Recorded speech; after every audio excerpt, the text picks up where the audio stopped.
ఉదయకాలపు దేవుని ప్రత్యక్షత.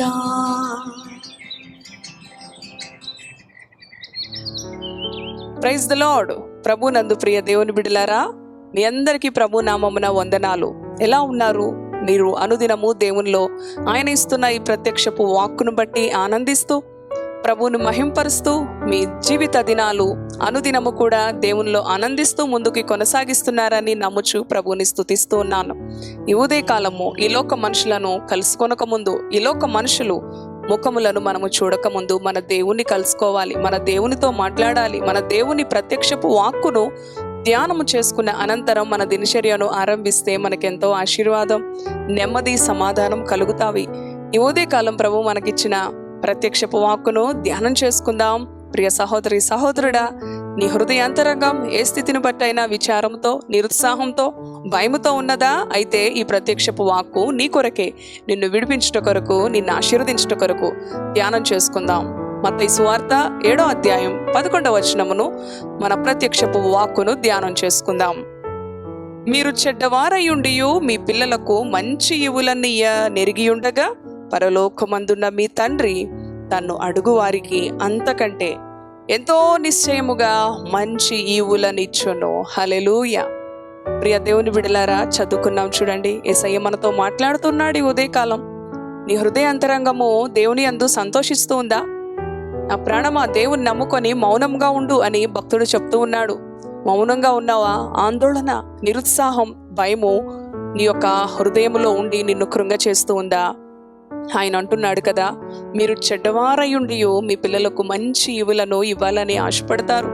ఏ తల్లిదండ్రులైనా కూడా మరి వారి పిల్లల కొరకు మంచి పదార్థాలను, మంచి వస్తువులను, మంచి ఎడ్యుకేషన్ను, మంచి క్లాత్స్ని, మంచి ఫుడ్ను ఇవ్వాలని ఏ తల్లిదండ్రులైనా కూడా వారికంటే కూడా బెస్ట్వి ఇవ్వాలని ఆశపడతారు. అలానే మీ పరలోకపు తండ్రి కూడా నిశ్చయముగా మరి శ్రేష్టమైనవి ఆయన అనుగ్రహిస్తానని వాగ్దానం చేస్తా ఉన్నాడు. ఏ తండ్రి అయినా కూడా చేపను అడిగితే పామునిస్తాడా? ఇవ్వడు కదా. అలానే మరి ఈ లోకపు మనుషులు మరి పాపములో ఉన్నప్పటికీ, చెడ్డవారైనప్పటికీ కూడా వారి పిల్లలు మరి వారి యొక్క అవసరాలను బట్టి, తండ్రి నాకు అది కావాలి, నాన్న నాకు ఇది కావాలి, అమ్మ నాకు అది కావాలి అని చెప్పినప్పుడు మరి వారి స్తోమతకి తగినట్టుగా కాకుండా, ఇంకా నా బిడ్డ లేకపోతే నేను ఎలాగో చదువుకోలేదు ఒక మంచి స్కూల్లో, నేను ఒక చిన్న కూలి పని చేసుకున్నాను, కానీ నా కుమారుడు, నా కుమార్తె అలా ఉండకూడదు, నేను కష్టపడైనా కదండి. ఎంతోమంది అంటారు, నా తల తాకట్టు పెట్టైనా నేను నిన్ను చదివిస్తాను, నేను నిన్ను కలెక్టర్ని చేస్తాను, నేను నిన్ను డాక్టర్ని చేస్తాను కదండి. ఎంతో కష్టపడి తల్లిదండ్రులు వారి బిడ్డల కొరకు మంచి ఈవులను సిద్ధపరిచి ఇవ్వాలని ఆశపడతారు. ఏ తల్లిదండ్రి అయినా కూడా, చెడ్డవారైనప్పటికీ కూడా, ఈ లోక సంబంధులైనప్పటికీ కూడా వారి పిల్లల కొరకు ఎన్నో ఆస్తులను అమ్మి వారి భవిష్యత్తు కొరకు ఎన్నో ప్రయాసలు పడి వారి అవసరాలు తీరుస్తున్న వారు ఎందరో భూమి మీద ఉన్నారు. బైక్ కావాలంటే బైక్ కొనిస్తారు, కారు కావాలంటే కారు కొనిస్తారు, మొబైల్ కావాలంటే మొబైల్ వారి బిడ్డలు అడగాలే. కానీ మరి ఏదైనా కూడా వారి ఆనందాన్ని బట్టి మరి వారికి ఇస్తూ ఉంటారు. అలాగే ఈ ఉదయకాలం ఆయన అంటున్నాడు, మరి ఈ లోకపు మనుషులే అటు రీతిగా ఉన్నప్పుడు చదువుకున్నాం కదా, మీరు చెడ్డవారయుండి మీ పిల్లలకు మంచి ఇవులనియ నెరిగి ఉండగా పరలోకమందున్న మీ తండ్రి, ఎవరండి ఈయన? మీ తండ్రి తన్ను అడుగు వారికి అంతకంటే ఎంతో నిశ్చయముగా మంచి ఇవులని ఇచ్చాడు, మంచి ఇవులని ఇవ్వబోతూ ఉన్నాడు. మీ తండ్రి. ఉదయకాలము నాకెవరూ లేరు అంటూ ఉన్నావా? నీ తండ్రి చెబుతున్న మాట నీ కొరకు. సహోదరి సహోదరుడా, నిరుత్సాహపడకు, ఏ స్థితిని బట్టి కూడా దిగులు చెందకు. పరిశుద్ధాత్మ సహాయమును, పరిశుద్ధాత్మ దేవుణ్ణి మనకి ఆయన అనుగ్రహించి ఉన్నాడు. ఆయన అంటున్నాడు, ఇంకా మంచివి, ఇంకా శ్రేష్టమైనవి నేను మీకు అనుగ్రహిస్తాను. ఆయన ఎంత నమ్మదగిన వాడు. తన ప్రియ కుమారునే మన కొరకు ఇచ్చివేసిన దేవుడు కదా. మంచి ఈవులను, శ్రేష్టమైనవి ఆయన అనుగ్రహించే దేవుడు. మనుషులను మీద ఆధారపడుతూ ఉన్నావా? ఆయన అంటున్నాడు, మనుషుల పైన కాదు, నీ తండ్రి పైన నీవు ఆధారపడు, నీ పరలోకపు తండ్రి పైన నీవు ఆధారపడు. మనుషులను నమ్ముకుంట కంటే యెహోవాను ఆశ్రయించుట మేలు. ఏ పరిస్థితిని ఆశ్రయిస్తూ ఉన్నావు? ఎవరిని నమ్ముకుంటూ ఉన్నావు? మరి ఏ పరిస్థితిని నమ్ముకుంటూ ఉన్నావు? దేనిపైన ఆధారపడుతూ ఉన్నావు? ఈ ఉదయకాలం నీ నిరుత్సాహము, నీ కృంగుదల, నీ భయం అన్నిటి నుంచి నిన్ను పారద్రోలి నిన్ను విడిపించి నిన్ను ఆశీర్వదించే దేవాతి దేవుని పైన ఆధారపడు. ఆయన ఇంకా నీకు మంచివి ఇస్తానంటూ ఉన్నాడు. ఈ లోకపు మరి తల్లిదండ్రులే వారి పిల్లలకు మంచి ఈవులను ఇవ్వాలనుకుంటున్నప్పుడు నీ తండ్రి పరలోకమందున్న తండ్రి, ఆయన సర్వాధికారి, ఆయన సర్వశక్తిమంతుడు, ఆయన నోటి మాట చేత ఆకాశాన్ని భూమిని సర్వస్వాన్ని సృష్టించిన దేవాతి దేవుడు. ఎంత శక్తి కలిగిన వాడు నీ తండ్రి. నీ తండ్రికి అసాధ్యమైంది లేదు. ఏ స్థితి అయినా, అనారోగ్యమా, ఆర్థిక పరిస్థితి, ఏ పరిస్థితి అయినా, ఇతరులను బట్టి, నీ యొక్క మరి నైబర్స్ని బట్టి, కొలీగ్స్ని బట్టి, ఎవరిని బట్టి నువ్వు బాధించబడుతున్నా, కృంగిపోతూ ఉన్నప్పటికీ ఏ స్థితి అయినా ఆయన నిన్ను విడిపించే దేవుడు, నిన్ను ఆశీర్వదించే దేవుడు. నీవు అడుగు వాటికంటే అత్యధికమైనవి నీకు అనుగ్రహించే దేవుడు.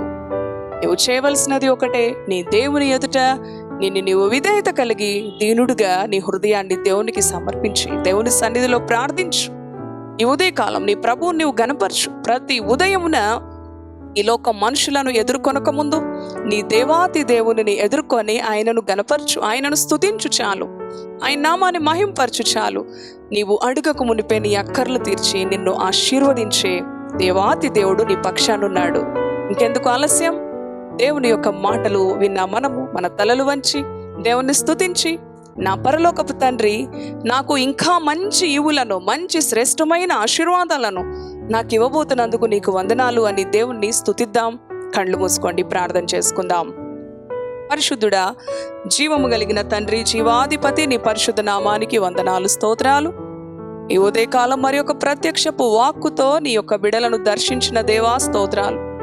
అవును ప్రభువా, మీరు చెడ్డవారయుండి మీ పిల్లలకు మంచి ఈవులను ఇవ్వాలని, అవును ప్రభువా అనుకుంటుండగా నీవు పరలోకమందున్న మా తండ్రివి, మీ తండ్రి ఇంకా శ్రేష్టమైనవి అనుగ్రహించునని నిశ్చయముగా మీతో చెప్పుచున్నాను అంటున్నావు కదా ప్రభువా. తండ్రి నాయన, నిన్ను అడుగుటలో ఒకవేళ మేము లోపించి ఉన్నామేమో, సరి అయిన విధానంలో పొందుకోలేకపోతూ ఉన్నామేమో, ఈ ఉదయకాలము ఈ మాటలు విన్నా నీ బిడల హృదయాల్లో ఉన్న నిరుత్సాహాన్ని, వేదన, దుఃఖమును, భయమును తొలగించి వారికి కలిగిన ప్రతి బాధ నుంచి, ప్రతి భయం నుంచి, ప్రతి అవసరత నుంచి యేసు శక్తి కలిగిన నామములో నీ విడిపిస్తావని నీ బిడలకి దృఢ నిశ్చయితను మీరు అనుగ్రహించినందుకు స్తోత్రాలు. మా పరలోకపు తండ్రివి, ఇంకా ఈ లోకంలో ఉన్న తల్లిదండ్రుల కంటే కూడా మరి శ్రేష్టమైనవి, ఉత్తమమైనవి, ఘనమైనవి నీవిచ్చే దేవుడవు తండ్రి. నీకు స్తోత్రాలు. ప్రతి ఉదయమున లేచి మోకరించి నిన్ను స్తుతించి వారి దినచర్యను ఆరంభించి నిన్ను మహింపరిచే కృపను నీ బిడలకు అనుగ్రహించమని, నీ శక్తి కలిగిన వాక్కు చేత ఈ దినము నీ బిడలను ధైర్యపరిచినందుకు నిన్ను స్తుతిస్తూ ప్రతి బిడను ఆశీర్వదించమని, వారి నిరుత్సాహకరమైన పరిస్థితుల నుంచి, వేదనకరమైన పరిస్థితుల నుంచి వారికి సమాధానము, నెమ్మది, ఆనందమును అనుగ్రహించమని యేసు నామములో ప్రార్థిస్తున్నాను తండ్రి. Amen, amen. Praise the lord. God bless you. Thank you.